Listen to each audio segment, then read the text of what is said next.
আসসালামু আলাইকুম প্রিয় ফেসবুক বন্ধুরা, আপনারা সবাই কেমন আছেন? তো আজকে অনেকদিন পর বাড়িতে যাইতেছি, যার কারণে একটা ভিডিও তৈরি করেই যাই, আপনাদের সাথে শেয়ার করবো। তো আমাদের বাংলাদেশ, ওনার বাংলাদেশের যে অবস্থা, মানুষের থেকে গাড়ি বেশি, এত পরিমাণ গাড়ি বাংলাদেশ ও মানুষ এতগুলো নাই। গাড়ি মনে হয় প্রতি ঘন্টায় 1 কিলোমিটারও যাইতে পারে না, প্রতি মিনিটে মিনিটে ব্রেক, প্রতি মিনিটে মিনিটে ব্রেক, হয়তো বা সেকেন্ডে সেকেন্ডও ব্রেক করে লাই।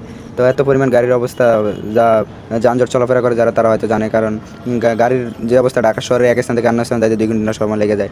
তো আমি দেখতে দেখতে চলে আসলাম কোথায়, গুলিস্তানের আশেপাশে চলে আসলাম।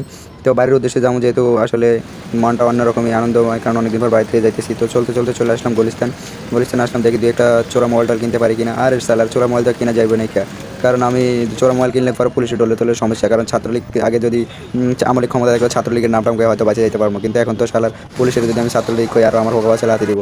তো সদরঘাট চলে আসলাম, সদরঘাটে আমার থেকে গাঞ্জাখোর বাবা খোররা ভিক্ষা চাইতেছে। আরে সালার, আমি নিজেই তো ঢাকা শহরে ভিক্ষা করে খাই, তোরা আমার থেকে ভিক্ষা চাইতেছ। তো সদরঘাটের লঞ্চে চলে আসলাম, লঞ্চে ওইটা আপনাদেরকে ডান্সের ভিউটা দেখাচ্ছি, চারপাশে কি সুন্দর লঞ্চ। আর বুড়িগঙ্গার পানি, নদীগুলো এত কালো হয়ে গেছে, দুর্গন্ধ ছড়াইতেছে। তো হাজারো ছোটো ছোটো নৌকা দেখতে পাইতেছি নদীর ভিতরে। আমরা দৈনন্দিন জীবনে সবাই সবার জীবিকার জন্য এই নদীতে আসি, কত মানুষ এই নদী থেকে তাদের জীবিকা নির্বাহ করে।